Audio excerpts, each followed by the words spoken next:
Nesse vídeo nós vamos partir do ponto de entender um pouquinho melhor do que o governo está fazendo, quais são essas medidas e por que elas são insuficientes para lidar com essa crise que nós estamos vivendo. Salve galera, mais um vídeo aí do Cordilheira Cultural na casa. Sou o Zenem. Eu sou o Marcelo. E bora aí discutir essa questão tão latente aí que está sendo a propagação da pandemia do coronavírus aí no nosso país.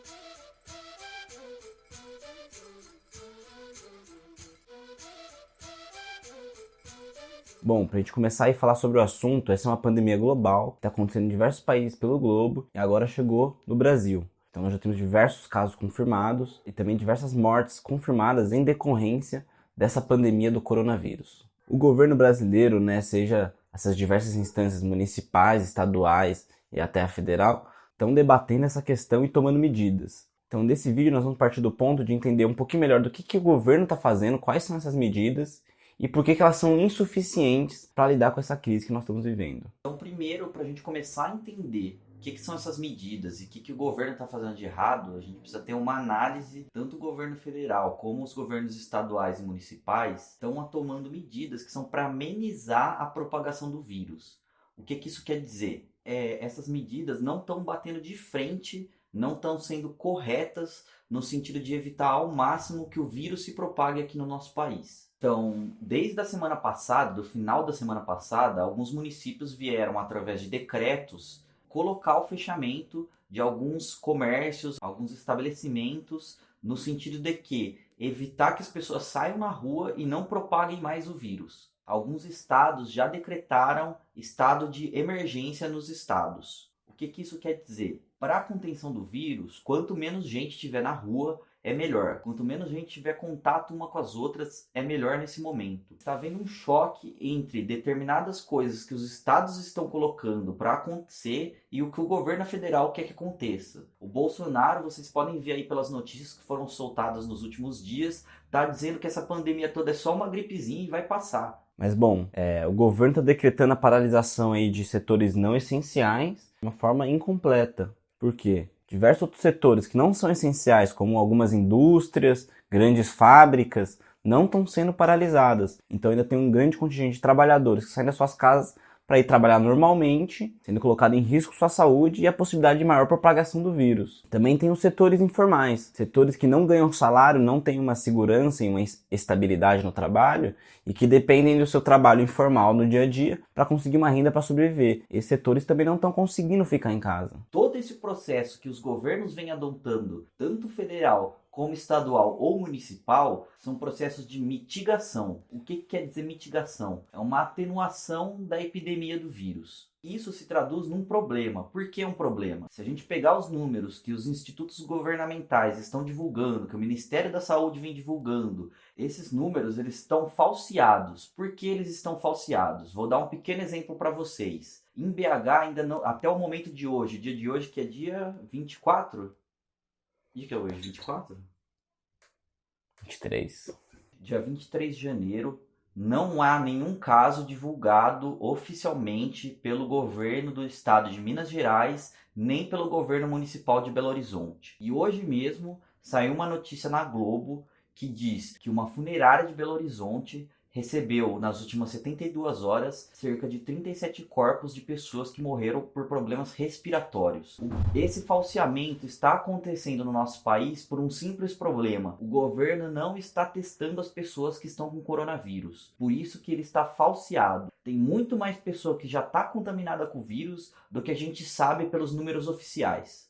O que se indica algumas pesquisas aí é que provavelmente para cada caso confirmado ou até suspeito, existem entre 10 e 15 pessoas também que estão contaminadas sem estar com sintomas pela sociedade continuando a propagação do vírus. Não estamos tendo e não temos uma política governamental de controle para conseguir saber para onde está indo a propagação, como ela está se propagando. Então aí, observando as experiências dos diversos países tentando combater a propagação desse vírus, vemos que tem duas maneiras de se combater: pela mitigação e pela contenção. Como o Zenem estava colocando, entre a mitigação e a mitigação é uma forma de amenizar a propagação do vírus. Por que amenizar? Ele vai conter o vírus, mas de uma forma bem desacelerada. E isso vai permitir que o vírus, num curto período de tempo, se expanda pelo país de forma mais rápida do que se a gente tivesse adotando uma política de contenção. E daí a outra maneira de lidar com a propagação desse vírus é a contenção.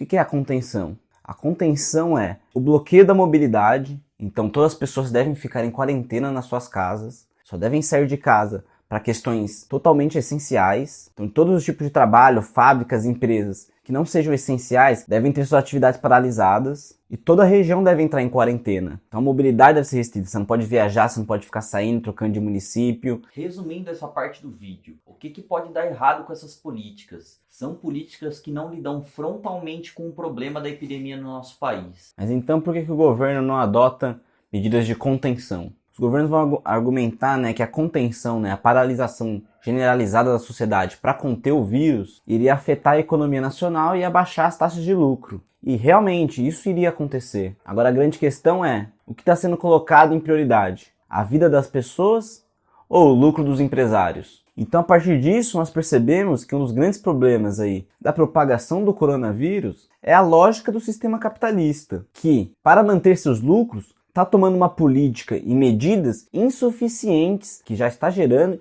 e vai gerar uma crise ainda maior no nosso país. Essa epidemia está demonstrando isso pra gente. O sistema capitalista está falido. Não é à toa que essa situação está muito pior e vai piorar muito por medidas que foram tomadas no passado, como os cortes de direitos sociais, com o aumento da desigualdade no país, com a precarização do SUS, das pesquisas científicas, da educação. Nós precisamos agora de um grande programa de medidas emergenciais estatais planificadas para conseguir conter a propagação do coronavírus no nosso país e oferecer atendimento de qualidade para aqueles que estão sendo contaminados. Então, uma dessas medidas que a gente precisa imediatamente, a partir do que o Zenem colocou, é a revogação da Emenda Constitucional 95, ou a Emenda Constitucional do Teto de Gastos Públicos. Essa emenda, só para vocês terem uma ideia, já barrou investimento de 7 bilhões de reais na área da saúde. Então, essa falta de investimento se traduz no quê? Por exemplo, em número reduzido de leitos para lidar com a internação de todos os casos que vão surgir a partir da contaminação do vírus. Então essa emenda constitucional 95 é algo criminoso. No meio de uma pandemia, no meio de uma crise social no nosso país, e a situação tendendo a piorar muito, nós temos uma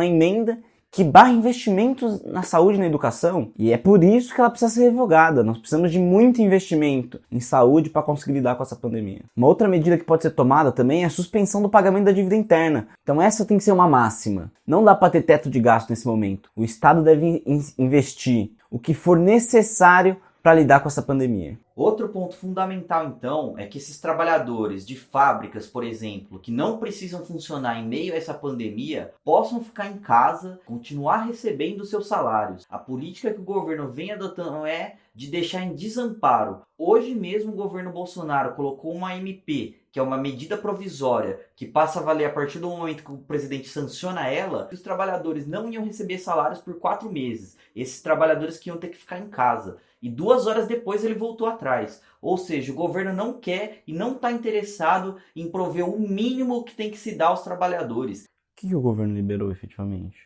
Nada, voltou atrás. Então, mas essa política é totalmente contra os trabalhadores, antipovo. E para conseguir garantir que todos esses trabalhadores fiquem com seus trabalhos suspensos e possam ficar em casa em quarentena, como devem ficar, é necessário que o governo suspenda o pagamento de contas de água, de luz, de internet, de gás e de aluguel no nosso país. Também é necessário garantir que aqueles que vão ter os trabalhos suspensos para ficar em quarentena continuem recebendo seus salários sem redução salarial. E para aqueles trabalhadores informais ou precarizados que não têm uma renda fixa, como por exemplo trabalhadores de aplicativo, que essas empresas se responsabilizem e que recebam uma renda mínima. Outro ponto fundamental para essa política emergencial é que a população de rua possa ter um subsídio do governo, que o governo possa alocar essa população em imóveis desocupados, provendo alimentação, moradia e higiene básica. Uma das formas mais importantes aí de conter a propagação desse vírus é a realização em massa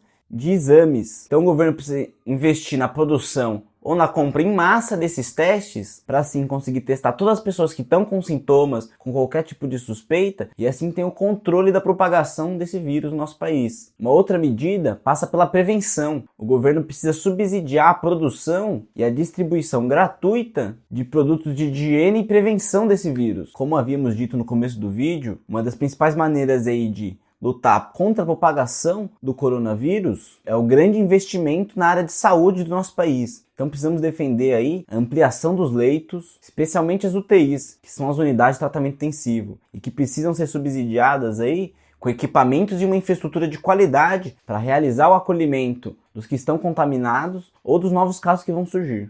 Falamos aí sobre diversas medidas na luta contra a propagação do coronavírus, medidas políticas que precisam ser tomadas pelo governo para que a gente consiga combater essa epidemia. Medidas que deveriam ter sido tomadas ontem, no caso. Ontem, há algum tempo. São muitos passos e muitas medidas que precisam ser tomadas. Só um grande programa de medidas emergenciais com alto investimento público, planificadas e organizadas, que caminhem para uma contenção desse vírus, vão ser eficientes e tirar nosso país dessa grande crise social que está acontecendo. Só para dar um exemplo aí para vocês, que podem procurar e tem um monte de informação sobre, tem países que estão adotando essas medidas da forma correta. Um dos exemplos que a gente pode colocar aqui é a China. A China adotou as medidas necessárias para a contenção do vírus e hoje não há mais nenhum caso de propagação local. Outro caso também que a gente pode citar aqui são as medidas que o governo da Venezuela vem adotando, que são praticamente algumas das medidas que a gente elencou aqui nesse vídeo. Que são medidas que buscam realmente combater a propagação do vírus, colocando a vida acima do lucro, e não o contrário.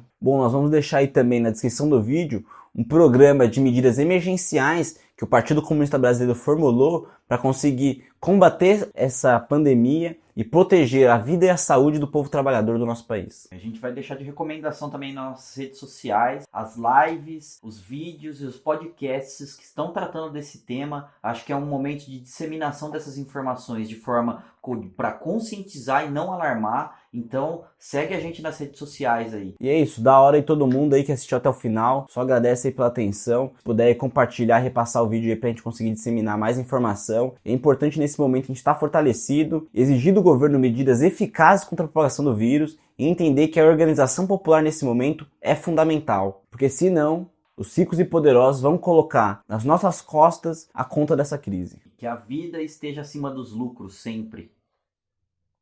Pô! É isso, e não esquece de lavar a mão aí e seguir essa recomendação, hein, galera. Fiquem em casa. E falem com os seus colegas de trabalho aí pra... se o patrão não quiser suspender, pra fazer uma greve, tá ligado? Não vamos deixar esse bagulho acontecer não, foda-se os patrão.